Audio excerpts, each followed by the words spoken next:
Welcome, viewers. It is the Business X-Ray Show on this day, the 8th of May, 2022. And today we have a very important topic, quite critical, because I know many of us are actually, quite close to this particular aspect or topic that we are discussing today. We are talking agriculture, but in a different way. A number of us in Uganda can relate to this sector directly or indirectly. Some have gone to school because of agriculture. Others are still engaged in it.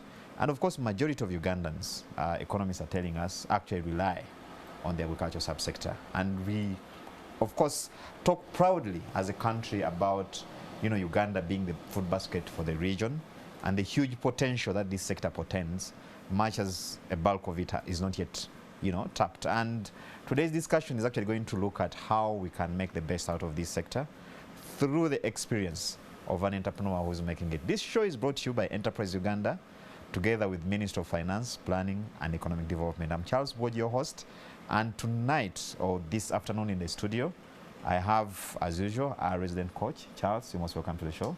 Thank you so much, and I'm so happy to be here. Beautiful. And last but not least, we have our focal point, the focal person for today's discussion, and that is Grace, all the way from Nebi. Grace, you're most welcome to the show. Thank you. I'm honored to be here. Beautiful. That's great. Grace Kwach from Nebi. She's a farmer, and she's going to tell us more about her story. Quite interesting, and I'm very sure many of us can relate to that story. We'll hear a lot more from her, both the good and the bad, because we want to look at both sides of the coin so that we get a 360-degree picture, like they say. True. Charles, Yes. It's been quite an interesting week, quite a number of developments, or should I say season. I don't know what is on your mind. What was the big thing in this season that has happened your side?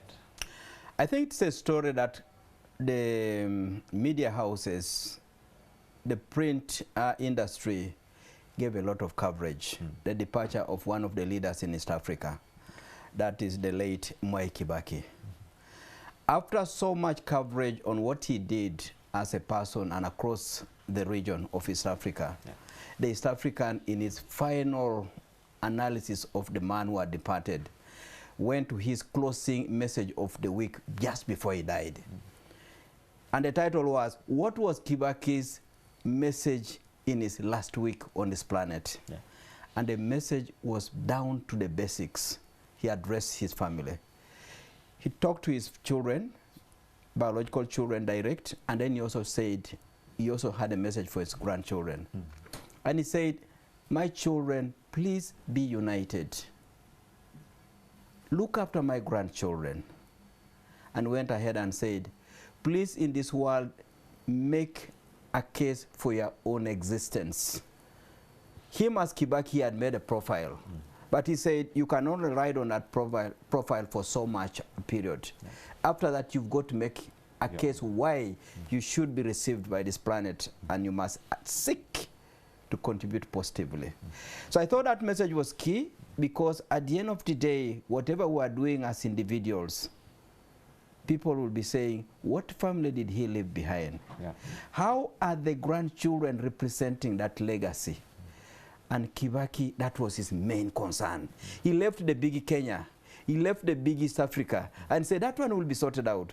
But please, dear my children, if you contribute something great, the community you live in will be good.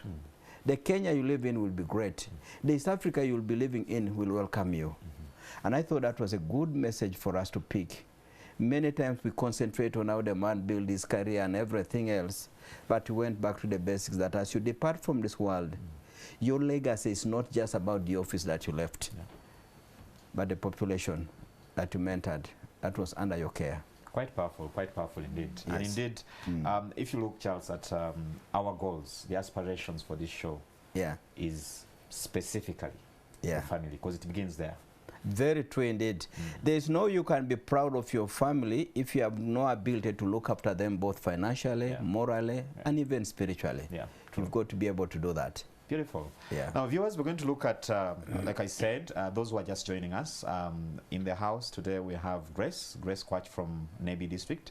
Today we're going to talk about farming.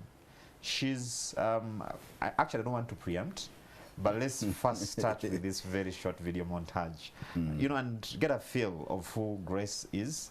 And it's from there that we're going to distill the topics or the different pointers that we're going to talk about today.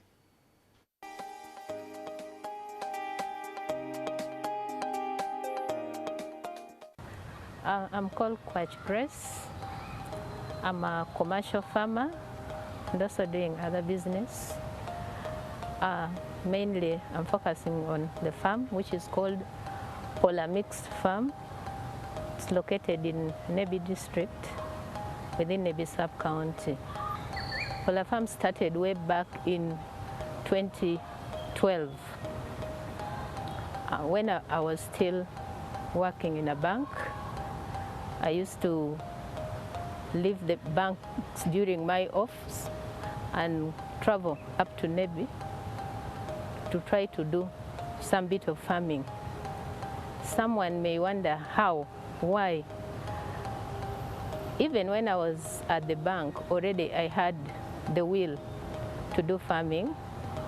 One, the way I was brought up, my parents engaged in, basically subsistence farming.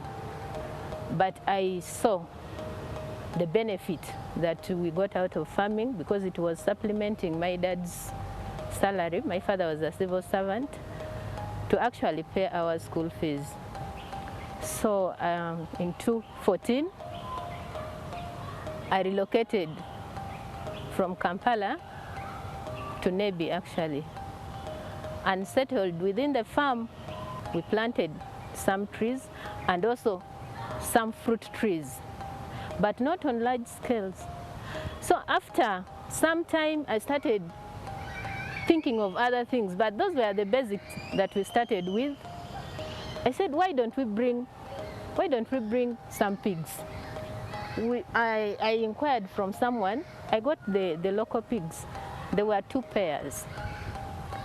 And then within a year, they produced, and we had about 16 piglets within the first year. And that one motivated me. We started keeping those ones, and they kept on multiplying. So the pigs were coming up, and then we also thought of apiary, because the land is just, natural. And we would see bees moving around. Then we said, why don't we try beekeeping? We started with 7 KTB. And the first harvest was really good. Again, it motivated us. So the little money we were getting from the crops, we are now investing in some of these things. We are now investing in the apiary, also taking care of the pigs. Remember, they were still growing also. So slowly, we kept on increasing the number. Even our people learned how to make some of the beehives to reduce on cost. So in 2020, I started looking at other things, because now we were doing this, whatever we have, comfortably. The mangoes are ripening. We're already harvesting mangoes. The trees, they have grown. We don't need much maintenance. I realized our work reduced.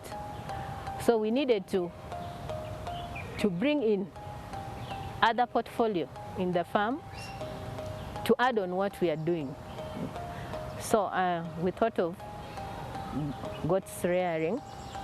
Last year, I introduced goat farming. And at the same time, we introduced fish farming. I think most of them were already expecting. So as we talk now, we bought about 88. Right now, we have about 180. Someone may also ask, why all this? I have a vision. Why am I doing this? Fish, what? First of all, I am looking at sustainability of the farm, where if we have a long-term project, we need to have other projects that can keep bringing us money, income, to keep the farm going. Because we are giving the fruits, we bring them here to Kampala. Sometimes we can even get about 5 tons. Challenges in farming is just like any other business. If you don't give your time to it, you're just wasting your time. If you don't manage your finances well, it will hit you. I would also like to talk about the achievements of the farm. I thought of other business to diversify. So we opened some small stationery that the farm supported, and it's helping us. We are paying children, not only ours.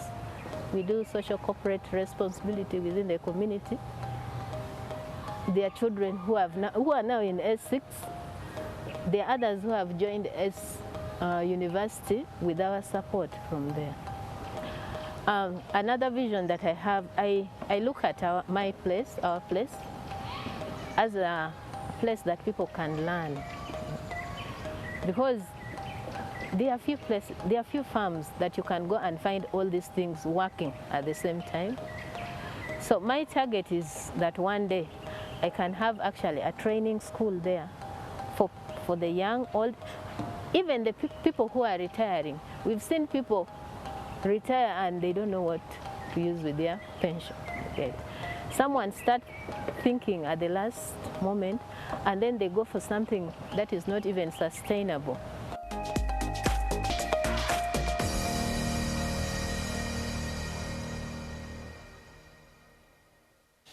Very good. Welcome back, viewers. And I now know that you have an idea of who our guest in the house is. Again, Grace is a farmer. We've seen her story. Charles, quite interesting. And there's something I've picked from Grace's story. The issue of retirement. Correct. I've seen many people talking about retiring to farming. Yes. Sometimes because of the historical attachment we have to the thing, or the emotional attachment. Yeah. And really, from my explanation, from her submission, correct, farming is not something you just retire to. It's a job. Correct. But, well, I don't want to preempt what you have to say and what you've picked in that discussion. You touch a key point, and you clearly mention how this lady walked into this game. Yeah. Here was a lady with a corporate job in the city of Kampala. The farm she went to start is so many kilometers. About how many hours of a bus is it up to Nebi? Is it 4 or 5? 5. 5 hours of driving to Nebi. She started the farming while she was a banker. And in her statement, she said, do not wait until the bonds are fully utilized by the corporate world. Then you take the tired bonds to the farm. Yes. Because she said, this business, farming, needs time. Yeah. You need to be able to accord it sufficient time. You need to be able to manage your personal finances. Those are not things you pick up last minute. Yes. That let me first do all my corporate career and then finally go and be a farmer when I'm tired. Yeah. It is like any other business, as she pointed out. The challenges will hit you like it is in any other type of a business. I get you. But key message really is, Grace went into farming while in Kampala and coordinating that business. Over the weekends, she's on a bus heading to Nebi, and then back to, on Monday she's working. She's back in office. In the banking office. No, that's quite powerful. Interesting. Yeah. Grace, let me come to you. You know, for a lady who has a corporate job, you know, you've, I think you talk a bit also about your education background, you know, for the viewers to really appreciate that fact. But as you come in with that as well, I want to know, what were the, should I call them push factors or motivating factors? What motivated you into making that decision? Because we tend to be very comfortable where we are many a time. And we love image. Yeah. Yes, good afternoon, viewers. I'm grateful to be here. I'm called Kwach Grace Kermondo. a mother, a wife, and as you had a businesswoman, specifically a commercial farmer. I would like to go straight to what actually drove me to farming.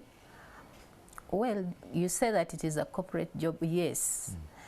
But sometimes what is associated with it may become the pushing factor, and also what you see, the way life is can motivate you to do something. Me personally, I love to contribute to my family growth, yes. And it was one of the driving factor. I was at the bank, but honestly, I was not contributing much, apart from my looks, of course, that corporate looks. Yes. But the pocket was dry. And the title was there. This is the banker's arrival. Yes, I'm the banker. The children look at me. They say, she's going to the bank. I have to, do that. But you're counting other people's money. Yes, inside. Yes, and by the way, they would challenge you. They give you 100,000. Take this for your tips. You see? You see. And someone would say, what are you doing here? Why don't you go out and, do business? There were a blend of factors. But most importantly, how I can contribute to the development of my family. Okay. While at the bank, I was able to see people progress in farming. I had farmers coming to bank, and I picked interest and started reading about farming, not forgetting that I grew up in a family also that was practicing farming, and then I saw how it helped us. Yes. So from there, I started, thinking of how my husband already had the idea, but he could not move because he needed someone also who can hold his hands to start. Our father-in-law had a piece of land, about 10 acres, that was vacant, and we realized we could use that land. He jokingly one time said, why don't we try farming? But of course I was in the bank. By that time the motivating factors had not yet come in. Yes. So from the information I'd already started getting, reading, and then seeing people progressing, and then I said, no, let me try this thing while at the bank. Then one time I said, I will be going to the farm every weekend. And good enough, the bank I was working in, they had shifts. So I had 2 days off in a week. So I would leave home well prepared that when I finish my shift, straight to the bus. I'll just go. Yes. And then I come back that night that the next day I'm going. Then I would sleep in the bus, go home in the morning, shower, and organize to come to work. Wow. So it kept on for about 1 year. But the farm was now picking up. Seriously, we had put some mango trees, oranges, and we are intercropping. I would see the harvest. In fact, I started getting money from the farm that would facilitate my stay in that corporate space. Yes. So but of course there were challenges now coming in. You're putting up something and you're telling someone, look after it. So there would be at times I would call, do this, we are doing. And then when you reach the ground, nothing has been done. And then one time, there's a boy in the farm who told me, how can you, okay, you want to have a farm, but you're seated in camp. How does it work? If you want to do farm, come here and, and do the farming. It's called telephone farming. Telephone farming. It was not adding up. Not until 2014 I said, no, I have to. Because I know the level of commitment I can put in something. Yeah.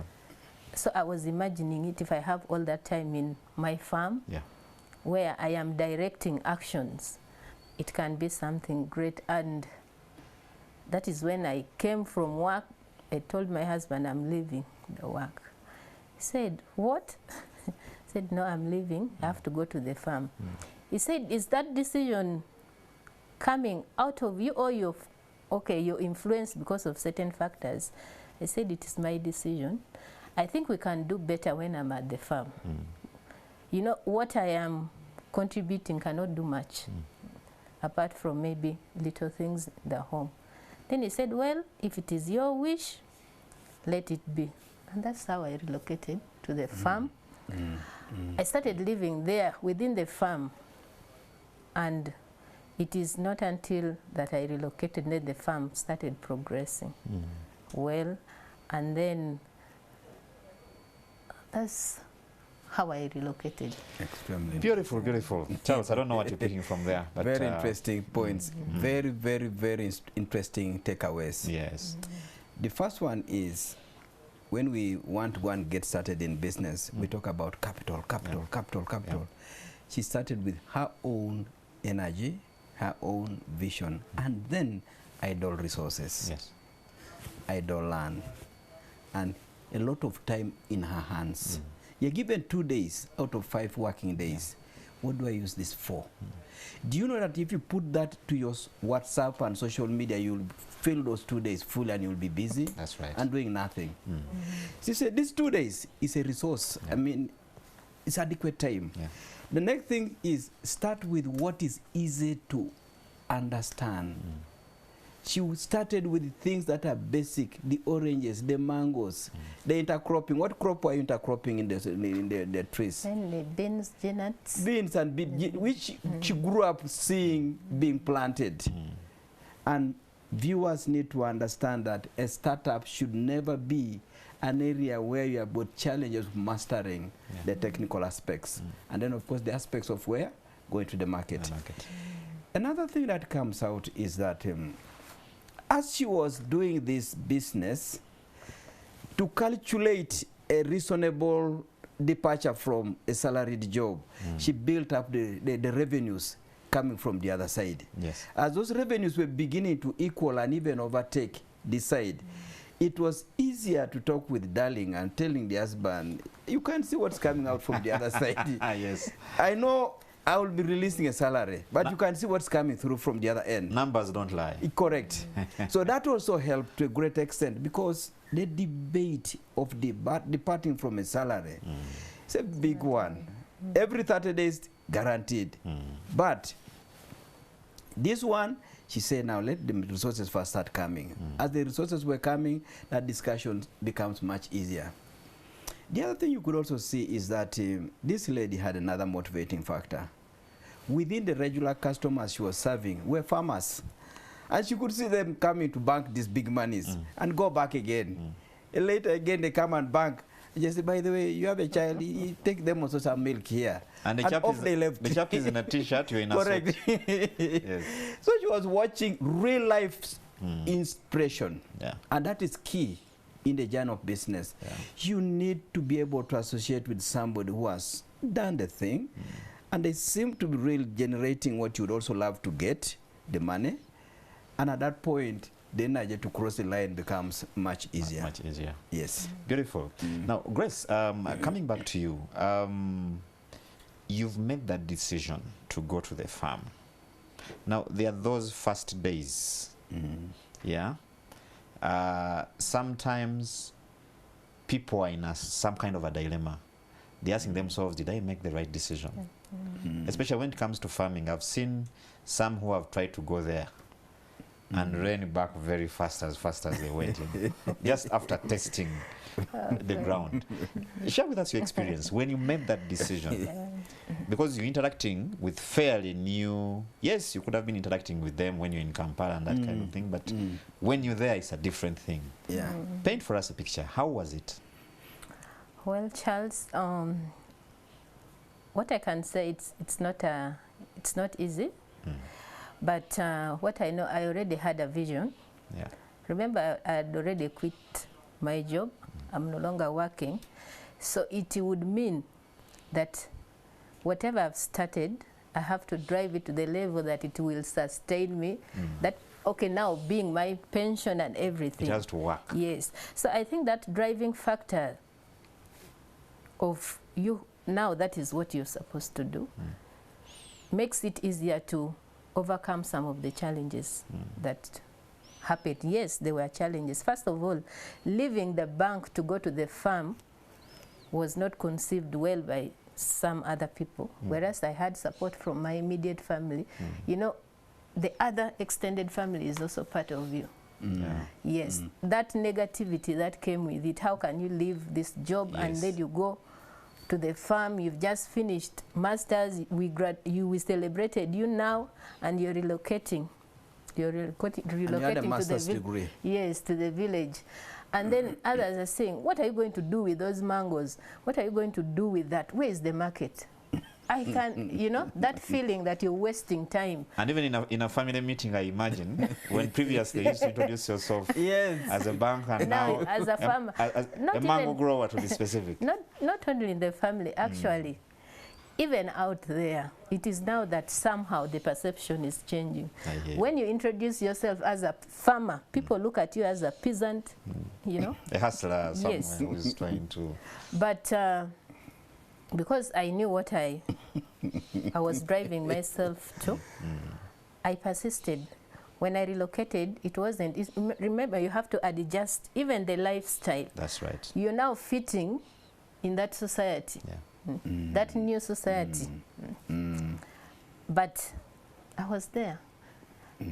I tried to adjust so many things so that this farm can take up and move on.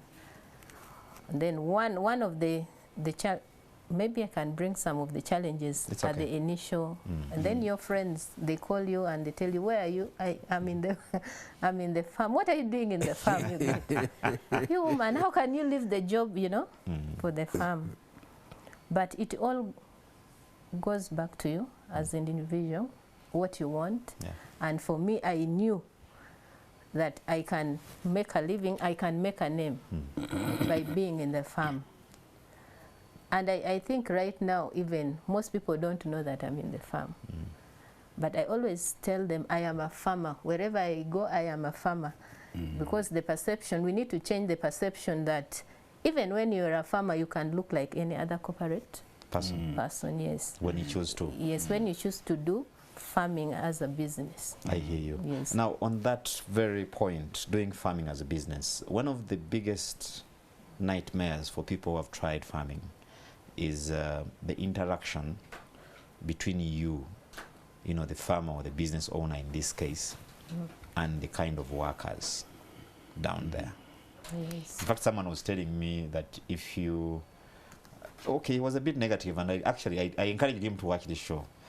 That if you want to do farming in Uganda, you need two people very close to you, a psychologist and a drug dealer. You may need them to relieve the pain at some point. And I told him, well, there are certain values you have to respect, and you need to listen to the person I'm going to have today, talking about those principles and values you need. So how did you handle the dynamics of dealing with workers, you know, hiring, motivating them, and keeping them working? Because from the clip we saw, you're really using quite a number of them in different areas, and I can see they are a very important part of your operation. Well, thank you, Charles. Now, for the case of human resource, well, it's a complex issue, but always you will have to strategize how to handle some of these issues. Now, for my staff, when we started the farm, my interest was to work with this community around. We first engaged the community to appreciate what we are doing. So we would hire people within. But it reached a moment that we had to expand because we needed also, people were coming. We need jobs, so we could not resist them from working. But what I know, we had also those challenges, just like I said, that you tell people work, but when you reach, you find nothing. One of the mitigation was me to relocate to the farm, to learn, actually, to learn how things work in the farm. Because you're not going to direct someone on the phone when actually even you don't know what is required for an acre. You're just barking instructions. Yes, you're just saying, do this, but you don't know, you don't appreciate what is required when it comes to that workforce. So learning how to work with them enabled me actually to reach this far. I can tell you, I still have people whom we started with. They are still in the farm. One thing that we do in the farm, we appreciate them as workers. We make them feel that without them, this farm cannot go anywhere. So they have become part of the farm literally. They actually feel they own that farm. It's part of their assets, something like that. Whereas they know that they cannot pick anything from there, but we appreciate their presence in the farm. And then we make their family become part of us. And then we are always there for them when they need us. Because we really need them. They say when you want to get milk from a cow, you feed it well also. So we are trying our best that it is a win-win with our workers. Because I may say, let me squeeze them. I get something, but it will be a short term. That's true. Yes. So for the issue of workers, mainly when we are employing people, and then also try to use people contacts to get people whom we work with. Like for instance, I consult my elders a lot. And then like my father-in-law, when I want to get people from my side, and then he can vet them and say, take this, but when you're getting any challenges, let me know. So I would contact him whenever challenges come in. And then he's there counseling them. You know, sometimes they need, you know, interaction with them. We've had incidences where we even send them, but afterwards they come back to him, Muze, take us back to the farm. And then when he says, Madam, this person has reformed, I said, okay, let's bring him back. Let's bring him back. And that is how you've moved with them. We've moved on. But that aspect of having the community closer to us, for me, I see it is a great deal. Because it has acted as security. We don't have much, but the community are the ones protecting that farm just because of the relationship we build. And when you say there is work, they will come, and they will come in big number. It is up to you to see how to apportion that everyone gets something. And I always love to start with them. When there is some work to be done, I first weigh whether the community can do it. I get you. Before I employ other options. So somehow it has also improved there. That community is not the same with others. Beautiful. What I know. Beautiful, beautiful. Thank you, Grace. Charles, quite a number of points there. A lot of points have come through. Let's go from where she had to get out of the corporate job and go to the village. That to her was what you call in economics opportunity cost. She has left a job with a certain dignity, steady salary. She now used that as a motivation not to fail. And it speaks to all of us who are waiting until the salary has stopped. Just say, I am sacrificing a salary of $1 million per month. What am I going to get the other side? Everybody has written me off. They are saying, she's a peasant. You saw you had the words they were giving us. Don't say yourself, call yourself a farmer. You are a peasant. A peasant has no salary. A peasant is suffering. A peasant is living hand to mouth. So she had to prove a point and say, I'm going to prove doubting Thomas's wrong. That puts the brain in a totally different status. You wake up and you are watching, this piglet, is it going to live? This sow is about to deliver. Will it deliver and all the piglets will be okay? These mangoes are beginning to fruit. Will I be able to take them to the market? Because you are having something that's driving you behind your mind. So that one's key for us who are into the comfort of Kampala. The other thing, of course, is the issue of adjusting. The community you have been dealing with is speaking English. They are speaking about these big aspects about the country. These farmers now we are associating with, they are speaking about a job of today, how they can get something to get and feed their families. Totally different community. And she said, for you to associate with them, one, put on their shoes. But two, master your own business very well, so that whatever they are telling you the other side, you can prove them wrong and just say, no, no, no, what you are doing is not wrong, it's not right, because I know a piglet, when it's well fed, should now be like this. So master that business. You can't simply just say, you know what, I speak English and I am coming to associate with you. I need to know what I'm doing here. And by the time I speak with you, I have an authoritative knowledge about what I'm doing. Extremely, extremely important. Then the other thing about HR, start with what you can afford. Right in there, start saying, you, what can you do? You, what can you do? How much can I pay you? Do not over-sophisticate your things. You know, when you leave a corporate world, there should be an accountant, there should be production manager, there should be an auditor, there all these good titles, a procurement officer.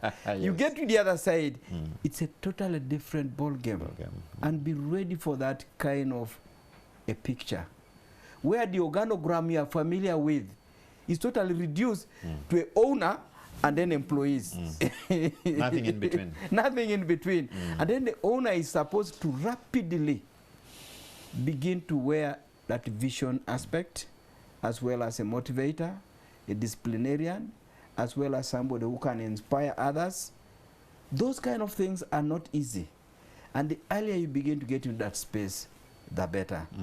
But you can see what she now started to learn later. She said, there are some elders who know these villagers.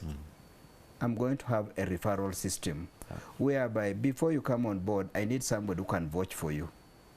And that person will be saying, in case of any issues, I'm here to try and talk to them. Because they are not perfect, but I've tried my best to get for you good people. So she goes to her father-in-law. She goes to the elders. These are systems that we do not value, but you can see from this testimony, they work. They help a lot. That's right. Beautiful. Viewers, you can be part of this discussion. It's the story of Grace, a farmer from Nebi. And I know quite a number of us have tried farming. Others are already there. Others have gone in and gone out. And I think this discussion really helps to inform you on the key principles that you need to respect if you to make it in this space. Now, Grace, I see at a certain point, maybe before I come back to you, again, I would like to remind our viewers that you can be part of this discussion. If you have any question, comments, or suggestion, there's a WhatsApp number which is going to be flashed on the screen. You can send in those, and then Grace here and Charles will be able to answer you.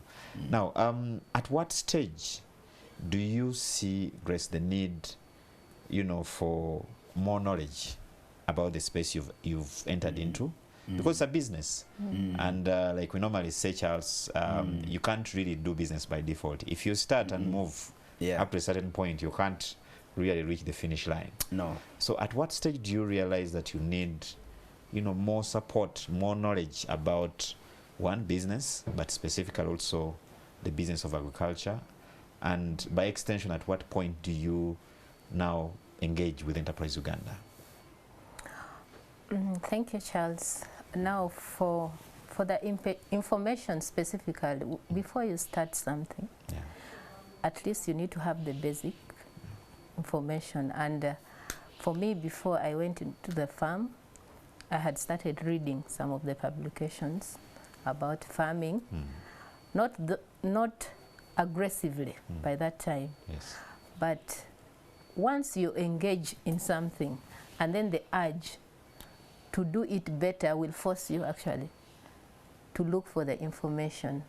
Now Enterprise Uganda comes in and finds this woman struggling, you know, because by the time they came in, I had not gone very far yet.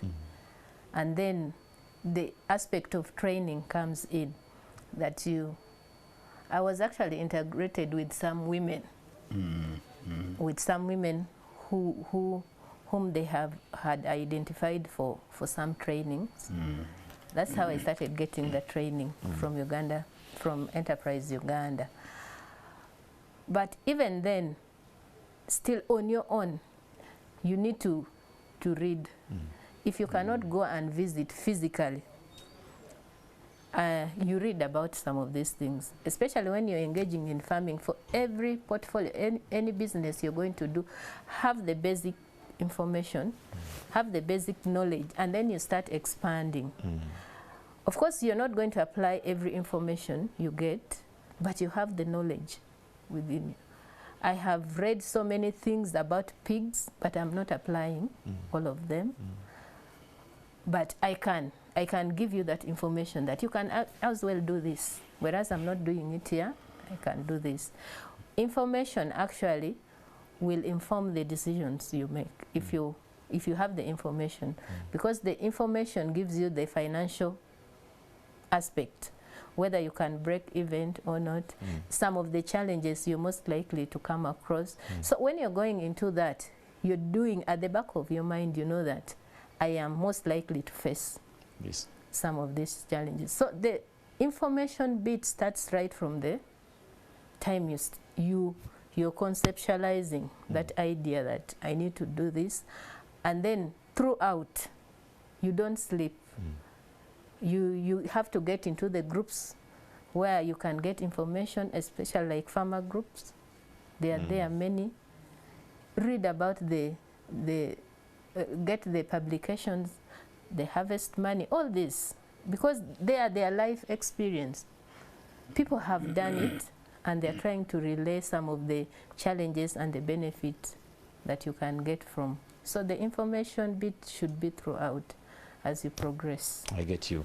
Now, quite related to that, there's the issue of markets for agricultural products.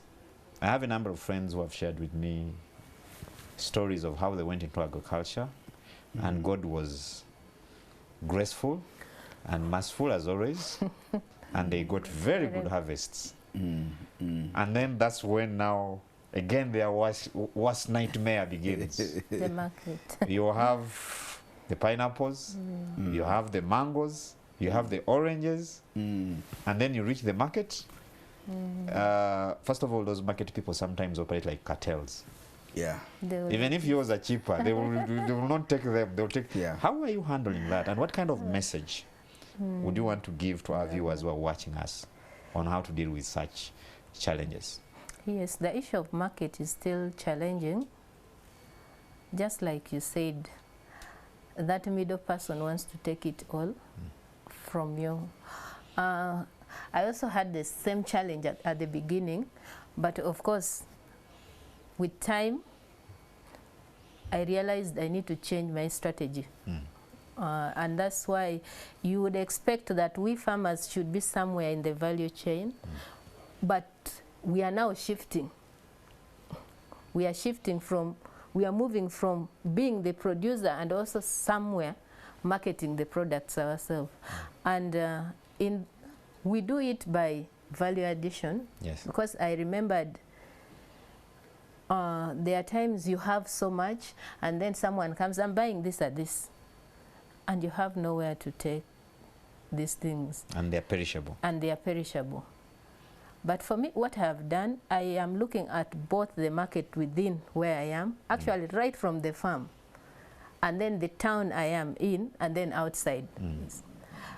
In most cases, we ignore the market that we are, where the farm is. Yes. Yes. We think the grass is green on the other end. Yes. Where I am, I have a school. There's a school just opposite. And then I look at these children. Well, their market may be not, you know, that big market, but it starts there. They are our first consumers of the fruits. I have put that price limit for them that we harvest, and it is put outside the gate. So during break time, the ones who want to pick oranges, pick guavas, but they know that they have to come with some small money. And then I have also ensured that for every product that comes from the farm, it has to be known within Nebi. So our first market is actually under my shop. There is where all the products of the farms are sold. People know it. When you need watermelon, you go there. When you need bananas, you go there. So I have tried to expand the market by starting with what we have. Beautiful. And then Kampala is the last one now we have in excess, and then we bring some to Kampala. Well, what I can tell the farmers, let's learn the the marketing aspects. And then let's try to improve our products, that not someone coming to buy to come and add value on it and then sell it. Because I can grow beans and then you want to sell it with the rubbish and everything. Sort the beans, weigh it properly, put it at a kilo price. Believe me, you're not going to sell it the same price that someone is coming to buy from you at the farm without everything, cleaning. Yes, without cleaning it. So as farmers, we need to change our, let's learn the market. Let's find where the markets are. If people, the middle people are not helping us, they are not giving us that good money that we deserve, and then we are forced to go there. I get you. Yes. Beautiful. Charles, I like the mind of a corporate, person when they go into some of these activities that are normally branded informal. True. And I can see that coming out of Grace's submission. Correct. And then the fact that when you go into agriculture, don't only look at one side, production. Exactly. A broader view. Very, very true. And that's the benefit of a person who has had some exposure elsewhere in another business environment, but as an employee. There are things you pick from there that you translate into your own private enterprise.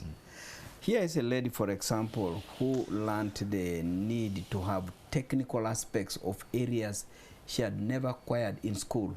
By the way, Grace, we didn't ask you about your education. Do you have a degree? Yes, I have a degree. I did a degree in procurement and logistics, the first degree. That's your first degree. Yes. Procurement and logistics, yes, beautiful degree. The master was in business administration. MBA. Yes. Wow. Now, just imagine, Charles, for a moment. In our training programs for business mindset, we tell people, ignore every paper you've come with. The women she was training with, many of them not even senior 4. Many of them not even a single degree. But all of them with one direction want to be business people. Then we go and crack this business mindset. That humility to say that even with my masters, I still need to be given practical business skills. It takes a really committed person who wants to say, how come these people who keep coming to the bank carrying bundles of money? There's something they seem to know, which me who even come with MBA, I don't have it. That humility, you need it. Beautiful. Not only for the programs of Enterprise Uganda, for any other programs related to your business. There's a training for piggery. Go. The people who will be in that training, some of them speak vernacular. Be attentive. The language, the content is going to be delivered in local language, but the technical aspects are practical. Thank you, Charles. Very key. Thank you very much. On that note, viewers, we're going to take a very short commercial break. Now, when we come back, we want to pick, your questions, your comments, of course, as we continue to listen from Grace's story, but we'll also incorporate that in. Again, we're going to have a number on screen where we're going to pick that from after this break.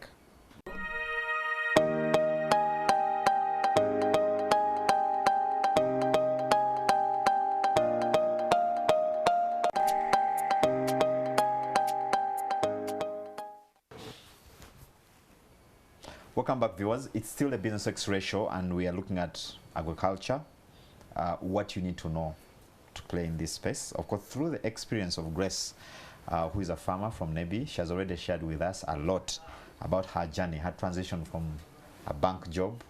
She has a degree, her first degree in procurement and an MBA, and she's a proud farmer today from Nebi, dealing with in a number of things, growing mangoes, a piggery, bees, and a couple of other engagements or enterprises within the farming area. Now, Grace, one of the areas or one of the challenges that many people in business, and specifically women, face or tend to highlight is access to finance.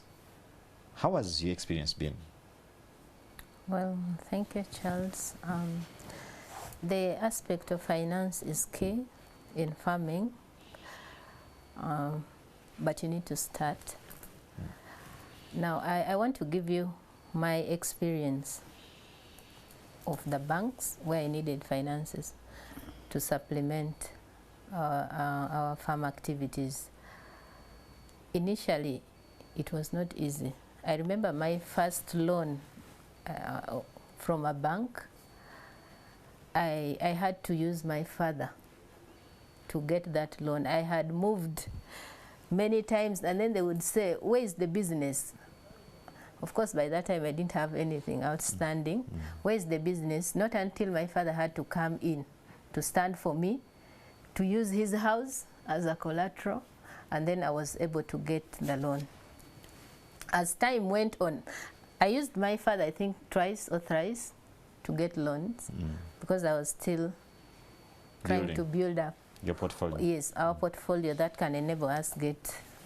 But it is a challenge, but still the aspect goes back to you as individual, because at certain point, you know, the bank also want to know, can Grace be able to pay back the loan if we give her?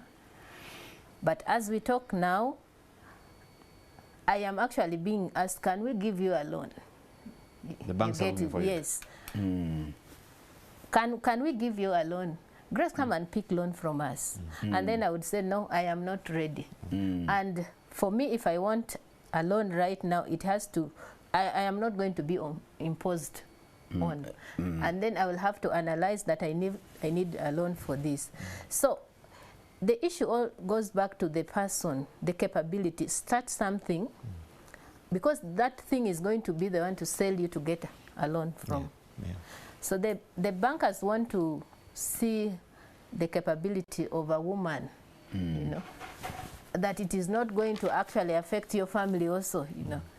That is the worst bit of it. You get a loan, but it has to be your husband to pay it, or your family members. So as fellow women, let's try. Let's work, put up something. What you've put up will be the asset that will enable you get finances. Beautiful. Sorry, Charles. Yeah, just to supplement to her experience in the bank. Yes. The initial loans that you are getting with the support of Daddy, Yes. they were more difficult to access. It took much longer to. It was very difficult. Much longer to approve, even with the security you had. Even when my father had to come in and be part of the guarantors or part of the whatever. Now, the loans that you subsequently got, were they now bigger and faster to get? Yeah. Now they're actually, bigger. they even give you a bigger option. If you say I want 50, they'll tell you can still qualify for 100. For 100. They are now telling you that you can go for bigger than bigger than what. Earlier on it was to say you want 100. We're doubting even 50 we can't give you. And you have to deal with a barrage of questions. Correct. Now, in fact, again related to that, there are many people who feel that banks don't want to lend to agriculture. Yes. Is it because of the way people do agriculture? Is it because of the lack of organization and structuring? I mean, what has been your experience? Because I've had many people, and I'm sure, Charles, you've seen that. Very you know, much where people are saying banks are risk averse when it comes to agriculture. They Correct. don't lend to agriculture. Yeah. Well, I think the issue raised, being organized is one factor that the banks look at. When you look at with the farmers, honestly, we are not yet very organized, that we could actually access bulk loans as farmers, and it would be actually much easier if farmers could come together, and to access finances would be easier, just like cooperatives of those days and even others now. And then secondly, the uncertainties in farming. You know, they want to be sure that you're growing maize. If this maize does not come up because of the weather, maybe the rain is not there, and then maybe it is hit by pests and diseases, you still have something that can enable you clear this loan. So I think currently we are highly relying on nature. Yeah. That it is not certain that when you put something in the soil, it will come out the way you expect. We are just at the mercy of of God. I get you. And that one pushes us that now we need to move forward and see how we can integrate nature and technology. That the bankers also start having that assurance that when they give us loan, we shall be able to pay, whether it rains, whether it doesn't rain, or whether we are hit by sun. Still, we have another alternative that we can use in the farm to still bring out the output. I get you. Now, lastly, before we come into the questions, you know, for our viewers, I know you are operating in an area where you have family. Yes. And many a time, even in these conventional businesses, maybe a shop or a company, the number of business people who really struggle on how to manage the family dynamics and business. And here you are, you have a farm, it has mangoes. And it's within your community. And I'm imagining a typical African extended families with cousins, nieces. Mention it, we have them in Africa. And I mean, how do you manage that? You know, telling this uncle, this niece that actually these mangoes are business. Probably they've grown up seeing that mangoes are for eating, you know. So how do you handle that and maintain those relationships and also keep the business going? Thank you, Charles. The aspect of family, just as you were discussing earlier, is very key. It has been key in my growth in farming. Yes. First of all, we have tried as much as possible that family members appreciate what we do in the farm. Not just seeing, but going to participate in the farm. Beautiful. Our close family members, especially our children, during holidays, they are in the farm. I'm with them in Nebi. And they have become, okay, they know that actually that is business because they are also engaging in it. Yeah. They want to see the outcome well. And then the issue of community, me, I had the feeling, initially it was hard, someone wants to come and steal, but I have tried to engage the children to be part of the farm in that, just like I said, give them, whether it is 50 shillings, let them have something. Yeah. So they have also become part of that farm. When they need something, they will come and ask. We have not had issues where now people come and steal, because even without their money, we were able to support them, the community. I have not had much about my family, you know, coming to grab, except that they have supported me. I mean, good. Very good. They have supported me a lot. Maybe even to go further, I have a brother-in-law who was just behind me. Push on. I love what you know. That word, Mr. Manano Morris, I really appreciate you. I thank your family for being there for me. With Madame Caro, because I remember actually they were the first to start a demonstration farm within our area, and what they were doing actually inspired me. The wife, I think, was also teaching the community how to grow mushrooms and the rest. So they know it. They know that it is business. They have actually come to buy things with money at the farm. Beautiful. Yes, they leave Kampala, but they come and buy support. at the farm. That's great. That's great. So I have a number of questions for you. Quite a number have come through, and I think we need now to start offloading them. I have someone is called, okay, he has signed as Joe Technologies from Barara. He's saying, how do you manage to live that farming life and left the smart sector? What I know is hard for many of the so-called elites. How did you manage the transition? I think you can just respond to that. I know you touched a bit of it. Okay, Yes. I told you the driving factor of me supporting my family. I knew I could not do much right at the bank, but I can make this family grow economically at the farm. Okay. Good. Then I have someone who is asking, doesn't paying all these workers in the community get overwhelming sometimes to you? Okay, there are peak times, and then there are these times that we don't have much work. Currently, we have about 10 workers permanently.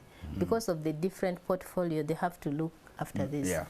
And then the workers come in, you're paying them per day, depending on the Available. quantity, yes, the amount of work they have done. You don't just pay throughout them, you have to scale.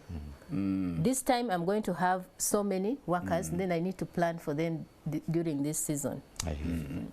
Good. Charles, I have Rothomio Peter is saying he's a senior 4 student and would like to ask what space of land is needed for a young youth like me who wants to start farming right after senior 4? The space of land will depend on what you want to do. First of all, with any size of piece of land, you can get started with 2 chicken. Sure. Chicken, you will not even need a lot of land. Yeah. And those 2 chicken will, in a year, give you another 30 chicks. You'll have taken off. Okay. So don't mind about the size of the land. Mind so much about the enterprise that you want to get started with in a particular location and with the size of land that you have. Okay. Yeah. Okay. Okay, this is Brian from Ginger. Is saying Grace has a very beautiful story that I think many more young people need to listen and get engaged into, and benefits them and other spending so much time on social media and politics.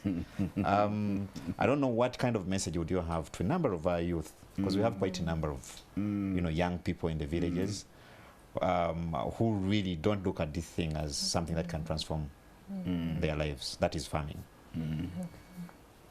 I get on. Now for the young people, first of all, we have been made to believe that farming is for a certain group of people, but I want to re-echo that anyone can be in farming, and just like any other thing that you do to make money, you can survive with farming. The problem is that we have not tried, and we look at it as something difficult. But when you start, for me, I know with farming, when you start, you will never stop if you focus. I get you. Because the first harvest, even not in terms of money yet, just mere seeing what you have before you, that is coming from the farm, it will motivate you Gives to you that actually do more. Instead of having nothing to do, why don't you try the farm? Correct. And see whether you cannot benefit from it. Great. I have Chris, works with Mukwano Industries. He's saying the Grace I've worked with and known had serious passion for farming and building a fruit center. I think passion is a very... Okay. He's saying a number of things there. My question to Grace is, what advice in terms of value addition can you give my brothers in my village where mangoes are too much? On the aspect of mangoes, even myself, I'm still finding challenges. I remember saying we bring mangoes to Kampala, and then the mango from Kenya is flooding the market.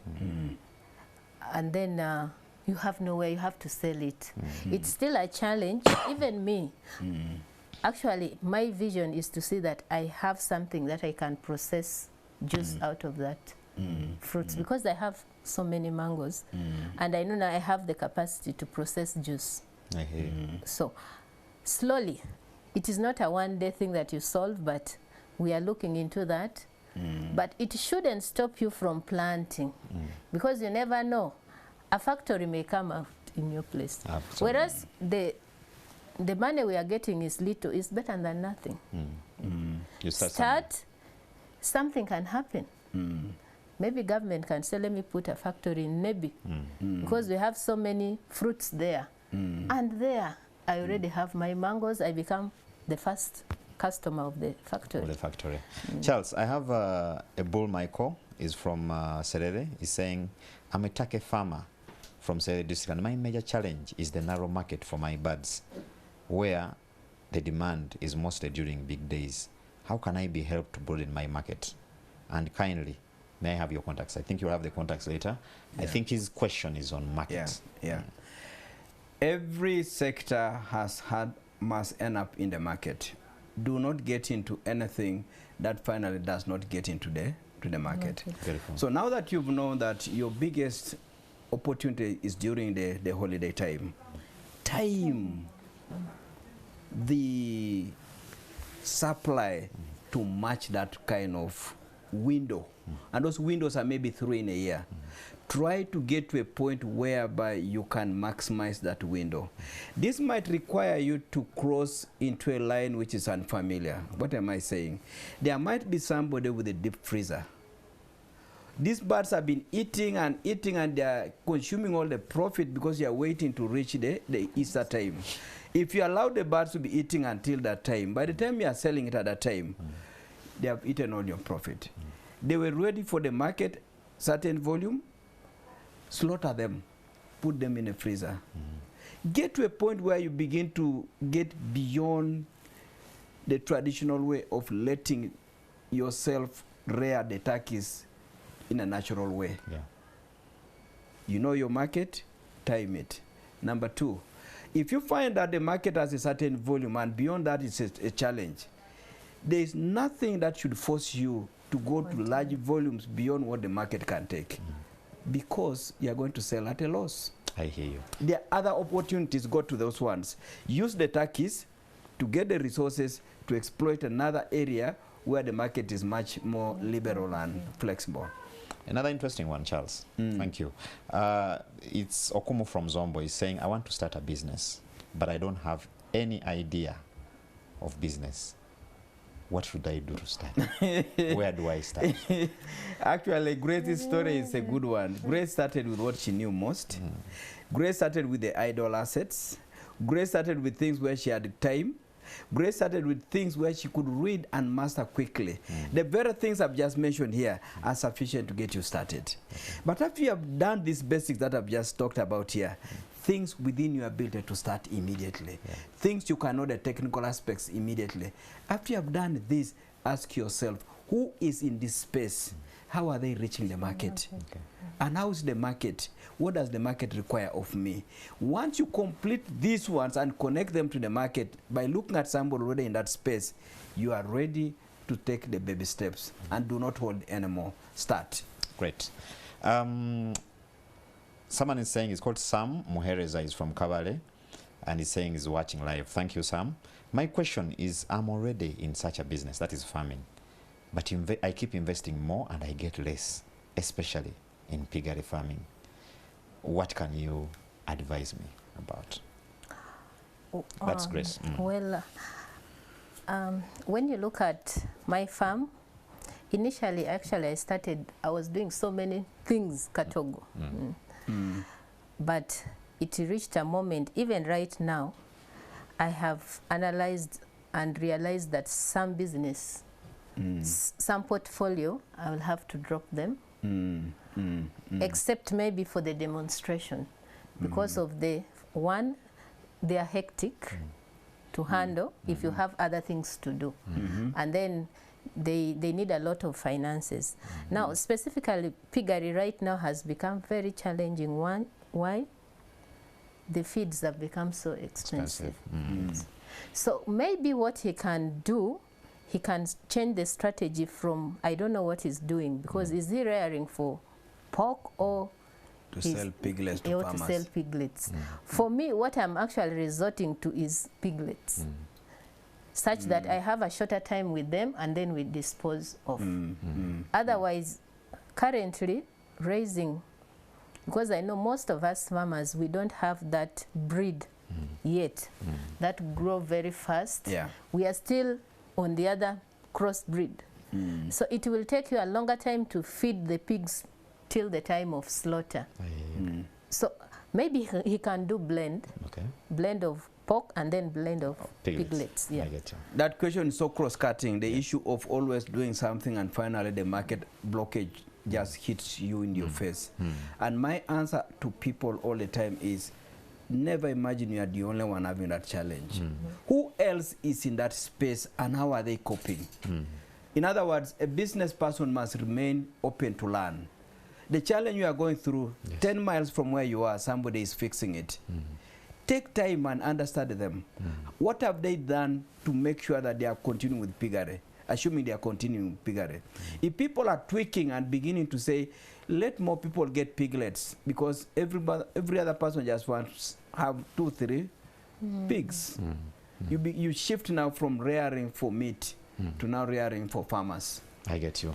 Now, again, Charles, I think you can come in on this. Of course, it's on fish, but it kind of rubs off the principles of business. This is a gentleman from Nebi, and he's saying, thank you for a very inspiring story, Grace. But he's saying, what do I need to start a fish pond? And basically, how do you go into business of that nature? Beautiful. Again, that question can be used to any other person who says, what do I need to start a restaurant? I always tell people, take your time, move around. You will find that you are not going to be the first to go into fish pond farming. Who within your neighborhood has gone into it? Within a week, whether you want it or not, you'll get somebody who has done it. Having seen somebody who has done it, understudy them. 2, talk to their senior staff. 3, talk to people who supply items to fish ponds like feeds, fingerlings, machinery for cleaning the water. They have done that for many other people in that sector. They will give you the mechanics, technical skills, which are researched and are practical, are best acquired by dealing with people who are already in that kind of a business and suppliers to that type of a business. I hear you. Then I have Kayomotho. Maybe to add on that, Oh, sorry. I'm actually also in Nebi. Yes. So he has someone who can. Who can. Yes. And I must say I have about 8 people From Nebi. who are Nebi is asking watching. about how to. Nebi is watching. Exactly. And I want to pick also one of the other questions of Yes. Kayomotho Edwards. That's a Nebi name as well. Exactly. He's from Yeah. Nebi, saying, how has she been able to maintain the constant supply of some of the fruits we see in Nebi? And yet West Nile region can mean to have scant rainfall at times. Yes, of course, I told you, as you be in the farm for some time, you learn.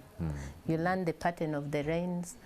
And then currently I'm trying to do some mini irrigation in that I want to have supply of watermelon constant. Why? Because whereas somewhere there is no market for someone, I want to say in Nebi we still have the market for watermelon. In that when I don't have watermelon, people are asking me, where is watermelon? Where is watermelon? So I've been compelled that we should have watermelon throughout the year. So we have not yet reached that peak yet, but that is my dream, that we are going to be having watermelon within Nebi and also elsewhere constantly throughout the year. And for Edward, it is just about planning. When you plant, when am I going to plant to meet the demand at this time? Something like that. I hear you. Then I have a Dubango from Nebi, but he's saying he's following from Bujiri now. My question to Grace is, what lesson do you give young entrepreneurs who have the vision and full times to start from small but are lacking financial support to begin something? Normally for me, with my experience, I think finances is at the tail. Yes. Because I have seen you can have all the money, but if the zeal and the commitment is not there, you'll put that money and it goes to. Start with what you have, however little it is. From there, you will add on. Because once you start farming, after, depending on what you're doing, assuming crops, after 4 months, you're already harvesting and selling. Yes. Try to do intercropping, you know, don't rely on only one thing. If you're having maybe 2 hens, and then do some planting also. And then with time, the issue of finances will not weigh much on you, because now, as I said, you will be able to access even other finances if you must. Yes. But sometimes even you will reach that comfortable time that you say, let me first rely on what you internally generate. But without starting, that finances will not also come. I hear you. Just to confirm on how she could have gone with the issue of limited resources. Yes. These 10 acres that you had idle, did you start with the hiring using a tractor to cultivate the 10 acres? We started with the local of opening the land. Yes. So I wanted that to get into the ears of the hearers. Even a banker with all the knowledge and all the desire to be modern and everything else, she started with what she could afford. And so sometimes they have to be practical, even Correct. yourself. I hear you. Correct. I have an interesting one also here, Charles, and I think both of you can weigh in on it. This is from a student at UCU. She's called Carol. She's saying her and her sisters have begun a poultry farm back in the village. Of course, she doesn't say, but it seems to be a distance. And there's a gentleman who they've committed. It's a long question, so I'll try to paraphrase. They've committed some resources for this gentleman to actually take care of that poultry, that project. And indeed, students. exactly. And indeed, they've seen, you know, something coming out of it. However, they're also seeing it is not growing; it's stagnant. It is stagnant. Yes, and they want to move to the next level. But one of their biggest challenge is the distance. They can't be there to give that extra push. What kind of advice do you give them? First of all, the symptoms that show that the thing is not growing or expanding speak a lot. Do a detailed analysis. What's happening to the chicken? Yes. Are the eggs being laid? If they are they hatching well? If they are hatching, where are the chicks? And if the chicks are growing, what happens to the chicks? And if they have become mature chicken and they are being sold, did you eat all the capital and the profit? Because for the farm to keep growing, the principle number one is do not touch the original capital. If you started with 2 chicken and now they have given you 30, as you go to 30 or so, please, when you sell the 30 chicken, please make sure that you have enough capital to retain the other size of 30 chicken. But the profit you got by selling the chicken, part of it, minimum 50%, reinvest to make the chicken farm to get you beyond the 30 chicken. So the principle of not touching capital and reinvesting a portion of your profit is a must. If you are not doing that already, you are seeing the big loophole. But the other technical aspects I mentioned, also you need to ask them, interrogate. Where are the eggs? Where are the chicks? What happened to the chicken that became mature and they were taken to the market? And finally, when the market came, the money came in, where did it go? If you fix that, you have all the opportunity to start growing. And there's one fact which you must appreciate. Internal growth or organic growth is a must for external resources to look for you. In other words, your ability to expand on your own will be demonstrating that you've mastered that type of a business. I hear you. And being people who are not on the business all the time, they need to know how to manage HR and put in systems that instead of now managing individuals, they look at the systems and the reports associated with those systems. I get you. Now, I'm afraid we have quite a number of questions, but time is not our best ally at this particular moment in time. But I have quite a number of people that are asking how they can get in touch with Grace. And there are some from Nebi and others from other parts of the country, especially those that have interest in some of the activities you've mentioned. How do they get in touch with you? Okay, maybe I can give my number. I'm on 0773 79 30 62. That is my WhatsApp number. Okay. And then they can also get me on email, Kwagrace, KWA Grace, small cap, @gmail.com. Great, great, great. What would be your last word, Grace, to the farmer out there? You know that we are in different categories. There are those full-time farmers, then you have the telephone farmers, or what you'd call the corporate elite farmers. What message do you want to give them? For my fellow farmers there, the struggle continues, but what I know that we are in the right place. Let's continue to improve day by day. I know it is challenging sometimes, but when we fall, let's get up and take the farming business forward in this country. And then it's my prayer that the market for our products improve, and partly we can contribute to that, that we now look at value addition on what we have. And then for the youth, start something. You can be someone but still be a farmer. I always encourage the working class, if you cannot do active farming, at least plant some trees. Because I know with trees, you're not going to be there constantly. You put at least 1 acre or 2, it can become part of your additional pension with time. Great. Because I know farming require time. It may be hard to juggle between your formal job and, but there are certain things that you can do in farming while at your job. At your job. Thank you, Charles. I'd like you to wind this up for us, but as you do that, I want you to have this in mind. A question from Joy Fathum. She's a land economics graduate, very inspired by Grace's story. And she's saying, how does a fresh graduate like me make a decision to concentrate entirely on farming, given the unending need for quick money in our economy? Unending need for quick money? For quick money. Interesting.